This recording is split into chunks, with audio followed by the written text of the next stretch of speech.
datanya sedikit, namun kinerjanya menjadi kurang baik ketika jumlah data ditambahkan atau meningkat. Meskipun memiliki kemampuan komputasi yang lebih tinggi, namun jika menggunakan algoritma yang kurang efisien, maka akan membutuhkan waktu lama.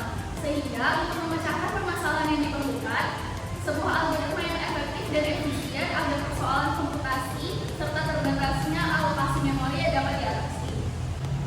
Menurut Saputro dan Kasana pada tahun 2018, algoritma sorting atau pengurutan itu meletakkan elemen data ke dalam kumpulan data urutan tertentu.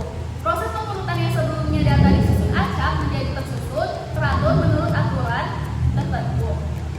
Nah, pengurutan data atau sorting didefinisikan sebagai proses untuk menyusun kembali himpunan objek dengan menggunakan aturan tertentu. Tujuannya adalah untuk mendapatkan kemudahan dalam pencarian dari suatu himpunan. Kelebihan suatu data yang terurut adalah mudah untuk dicek apabila data ada yang hilang. Selanjutnya masuk ke jenis-jenis sorting. Nah, pada materi yang kami presentasikan terdapat 3 buah jenis sorting, yaitu mulai dari bubble sort, insertion sort, dan juga selection sort. Nah, untuk bubble sort akan dijelaskan oleh teman saya. Baiklah, untuk algoritma yang pertama yaitu algoritma bubble sort, yang dimana algoritma ini merupakan metode pengurutan yang membandingkan elemen yang sekarang dengan elemen-elemen berikutnya. Pembandingan elemen dapat dimulai dari awal atau mulai dari akhir. Apabila elemen yang sekarang lebih besar untuk ascending atau lebih kecil untuk descending dari elemen berikutnya, maka posisinya ditukar. Tapi jika tidak, maka posisinya tetap. Kemudian prinsip kerja dari bubble sort adalah yang pertama, pengecekan mulai dari data pertama sampai data ke n. Bandingkan data ke n dengan data sebelumnya. Jika lebih kecil, maka pindahkan bilangan tersebut dengan bilangan yang ada di depannya atau sebelumnya secara satu persatu. Kemudian jika lebih, maka tidak terjadi pemindahan. Kemudian ulangi langkah 2 dan 3 sampai sorting optimal atau menentukan hasil yang optimal. Untuk kelebihan dan kekurangan dari bubble sort yaitu kelebihannya sendiri yaitu mudah dipahami dan mudah untuk diimplementasikan. Sedangkan kekurangan dari algoritma ini adalah lambat, sangat tidak efisien untuk data yang besar, terutama jika data sudah hampir terurut. Kemudian kompleksitas. Dalam kasus terburuk, kompleksitas waktu bubble sort adalah O n pangkat 2. Baiklah, kita langsung saja ke contoh dari algoritma bubble sort.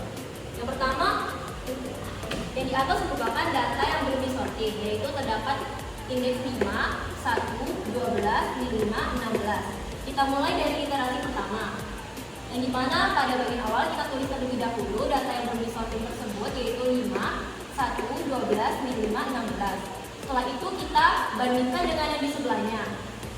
Dapat kita lihat bahwasannya 1 itu lebih kecil daripada 5, maka dilakukan pertukaran. Kemudian kita bandingkan lagi dengan elemen 5 dan juga 12. 5 dan 12 ini karena angka 5 sudah lebih kecil dan sudah tepat, maka tidak terjadi pertukaran. Kemudian kita bandingkan kembali 12 dengan min 5. 12 dengan min 5, karena min 5 lebih kecil daripada 12, maka dilakukanlah pertukaran atau swap, yang dimana pada iterasi yang ke iterasi 1 tahap keempat dilakukan pertukaran yaitu min 5 sebelum 12. Kemudian lanjut ke iterasi kedua, yang dimana kita tulis kembali hasil dari iterasi pertama yaitu 1, 5, min 5, 12, 16. Kemudian kita lakukan perbandingan kembali, yang dimana 1 dengan 5, angka 1 sudah lebih kecil. Kemudian 5 dengan min 5, karena min 5 lebih kecil daripada angka 5, maka dilakukan pertukaran pada tahap ini. Kemudian kita lanjut ke iterasi ketiga, yaitu kita tulis kembali hasil dari iterasi 2 yaitu 1, min 5, 5, 12, 16. Kemudian kita lakukan perbandingan kembali. Karena 1 dan min 5 lebih kecil min 5, maka kita lakukan pertukaran atau swap, yang dimana kita tulis kembali pada iterasi ketiga yaitu min 5, 1, 5, 12, dan 16. Kemudian lanjut ke iterasi keempat. Kita tulis kembali hasil dari iterasi ketiga. Karena hasil iterasi keempat sudah terurut mulai dari min 5, 1, 5, 12, dan juga 16, maka tidak dilakukan pertukaran kembali.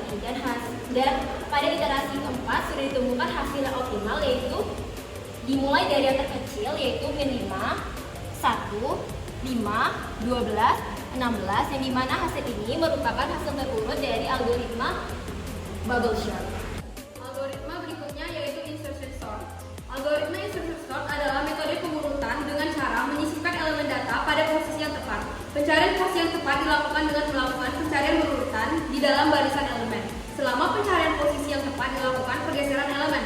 Pengurutan insertion sort sangat mirip dengan konsep permainan kartu, bahwa setiap kartu disisipkan secara berurutan dari kiri ke kanan sesuai dengan besar nilai kartu tersebut. Dengan syarat, apabila sebuah kartu disisipkan pada posisi tertentu, kartu yang lain akan bergerak maju atau mundur sesuai dengan besaran nilai yang dimiliki.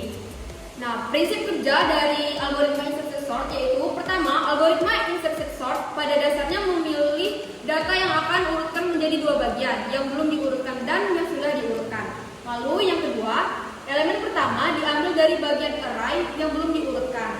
Yang ketiga, kemudian diletakkan sesuai posisinya pada bagian lain dari array yang telah diurutkan. Lalu langkah yang terakhir itu dilakukan secara berulang jika tak ada lagi elemen tersisa pada bagian array yang belum diurutkan. Selanjutnya, untuk kelebihan dan kekurangan insertion sort, itu ada kelebihannya, itu sederhana. Jadi algoritma ini mudah dipahami dan diimplementasikan. Lalu juga algoritma ini efisien untuk data yang hampir terurut. Jika data sudah hampir terurut, insertion sort akan sangat cepat. Berikutnya untuk kekurangan, algoritma ini lambat untuk data yang acak. Untuk data yang sangat acak, insertion sort bisa sangat lambat. Lalu kompleksitas waktu dalam kasus terburuk, kompleksitas waktu insertion sort adalah 0n/2. Jadi ini adalah contoh dari insertion sort. Pertama kita buat dulu data array yang belum terurut. Di sini kita acakkan dulu data secara random.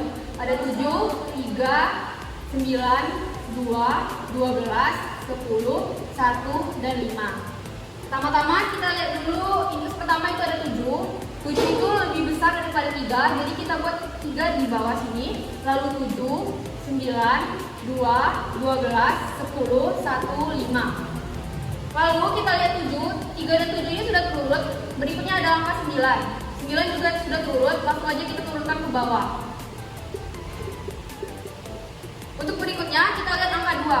Di sini angka 2 lebih kecil daripada angka 3, 7, dan 9. Jadi angka 2 langsung kita letakkan pada indeks pertama di sini, 2. Lalu kita turunkan 3, 7, 9, 12, 10, 1, dan 5. Angka berikutnya adalah 12. Di sini angka 12 sudah urut, jadi langsung aja kita turunkan ke bawah. Berikutnya adalah angka 10. Di sini angka 10 itu lebih kecil daripada angka 12, jadi ini tempatnya akan kita switch. Yang di sini kita tulis dulu. Lalu 10 kita pindahkan ke sini dan 12 kita pindahkan ke sini. 15-nya kita tulis tetap. Angka berikutnya itu adalah 1. 1 ini lebih kecil dari segala angka sebelumnya, jadi 1 kita pindahkan ke indeks pertama. Selanjutnya kita tulis lagi. Selanjutnya yang terakhir adalah 5. Di mana 5 ini berada di antara 3 dan 7. Jadi langsung aja kita buat dulu 1, 2, 3, 5, 7, 9, 10, 12. Di sini sudah terurutkan data dari mana itu nilai terkecil hingga terbesar menghasilkan 1, 2, 3, 5, 7, 9, 10, 12. Jadi itu adalah merupakan salah satu contoh dari insert sort. Baiklah, selanjutnya selection sort, di mana algoritma ini merupakan pengurutan dengan konsep memilih elemen dengan nilai paling kecil atau besar dan menukar elemen tersebut dengan elemen ke I. Nilai dari I dimulai dari 1 ke N. Yang dimana N merupakan jumlah total elemen dikurangi 1. Selanjutnya analogi algoritma selection sort. Yang pertama, kita memulai pengecekan data dari data ke 1 hingga data ke N. Yang kedua, menentukan bilangan dengan indeks terkecil dari data pada bilangan tersebut.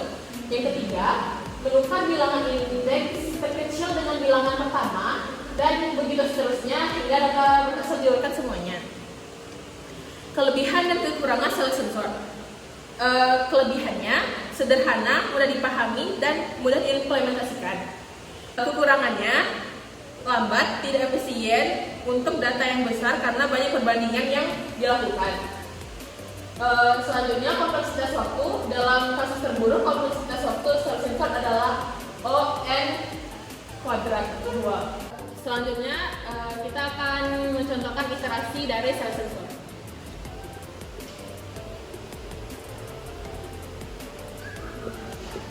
hal pertama yang kita lakukan adalah membandingkan elemen pertama dengan angka terkecil dari semua elemen. Nah, kita mendapatkan angka 2 sehingga kita akan menukarnya dengan angka 7.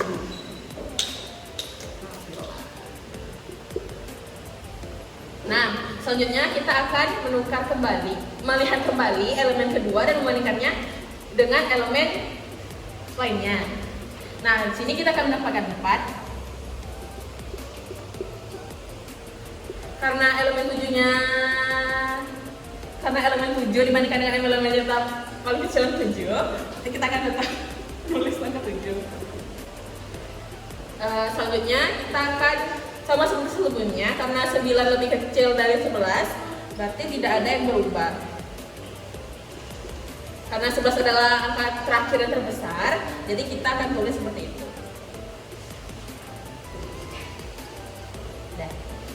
Baiklah, ini merupakan iterasi dari selection sort. Baiklah, setelah penjelasan dari semuanya, dapat kita simpulkan bahwa algoritma sorting, insertion sort, bubble sort, dan selection sort adalah 3 algoritma pengurutan dasar yang memiliki cara kerja berbeda, namun memiliki kompleksitas waktu yang mirip untuk kasus terburuk, yaitu Big O, N sampai dengan N kuadrat. Insertion sort mengurutkan elemen-elemen dengan cara membandingkan elemen yang sedang diproses dengan elemen-elemen sebelumnya, lalu memasukkan elemen tersebut ke posisi yang tepat, dan ini efektif untuk data yang hampir terurut dan memiliki kompleksitas waktu terbaik, yaitu Big O, N kuadrat pada kasus terbaik. Kemudian ada bubble sort yang mana mengurutkan dengan cara berulang kali menukar elemen yang berdekatan jika mereka berada dalam urutan yang salah. Sederhana, namun kurang efisien karena terus-menerus melakukan perbandingan hingga tidak ada lagi elemen yang perlu ditukar. Kemudian ada algoritma selection sort, bekerja dengan memilih elemen terkecil dari data yang belum terurut dan menukarnya dengan elemen di posisi pertama dari data tersebut sehingga berulang hingga semua elemen terurut. Mungkin itu saja dari kesimpulan dari semua penjelasan yang sudah dijelaskan oleh kelompok kami. Baiklah, mungkin sekian penjelasan dari kelompok kami. Apabila ada salah